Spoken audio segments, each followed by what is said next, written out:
Welcome to Recombu. It's Basil here with a Samsung Galaxy Tab 10.1 Original and a Samsung Galaxy Tab 10.12. The Galaxy Tab 10.12 has virtually identical specs, but what makes it number 2 is that it is a refresh with ice cream sandwich out of the box.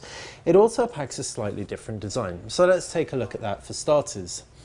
As you can see on the front, with the original Tab 10.1, you have a very simple, minimalistic design. You've just got these black bezels and a rounded corners and a rear-facing camera on the back with an LED light, power button, volume rocker, 3.5mm headphone jack, speaker on one side, speaker on the other, and proprietary port at the bottom. There is no micro SD card slot, so you won't be able to expand it, and it has 16 gigabytes on board. It does come in other varieties, mind you. Now, jumping to the Tab 10.12, we actually do prefer the design. It doesn't feel quite as, but it isn't quite as squeaky either. The original Tab creaks with a slight twist and shake. You do have more bordering, and that's to accommodate for the front-facing speakers on either side. You get the same power button up top with a 3.5mm headphone jack. However, you are also greeted by a micro SD card slot, which means you can expand up to an additional 32 gigabytes. There's a 3.5mm headphone jack, a lower spec 3.2 megapixel camera in the face of the 5 megapixel camera found on the original Samsung Galaxy Tab, and a proprietary charger down below. On the sides, you have absolutely no buttons or detail of note.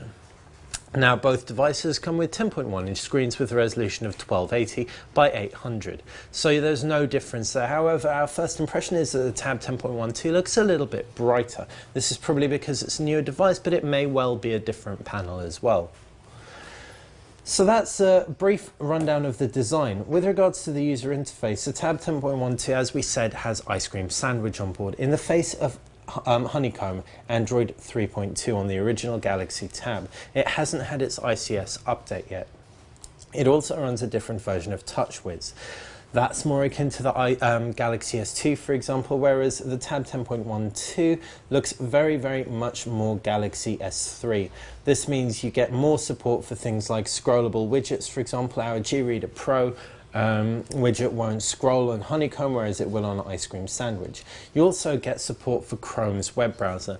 Now, while the internet browser is perfectly respectable on the original Galaxy Tab with its WebKit engine, if we open up Chrome web browser, we can show you we've got full integration with our Gmail account, and it pulls in all of our favorites, bookmarks, etc., visited sites history, and passwords, etc. It's really cohesive, and we really do hope that it makes its way onto Honeycomb, or if not that, the Tab 10.1 gets Honeycomb very soon, because it will make a gets Ice Cream Sandwich very soon, because it will make a huge difference.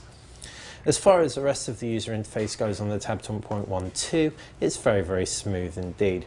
We've only had it for a few days, so there really is no slowdown to speak of, and we wouldn't expect there to be. That said, it's a very enjoyable experience. We were expecting to be a little bit more underwhelmed given the exact same tech specs between the two. However, the user interface really does make a huge difference. It also has a lot of really nice widgets to take full advantage of the great 10.1-inch display. Now, what really makes the Tab 10.12 a much better value proposition is the price. It comes in at £299, and that's brand new, just released, whereas you won't be able to get a Tab 10.1 for any less than around £350 to £400. So that has been a brief rundown of the Galaxy Tab 10.1 and the Galaxy Tab 10.12. If you want to check out more, look at recombu.com, and we'll be bringing you the full review of the Galaxy Tab 10.12 in the coming days. Thanks for watching.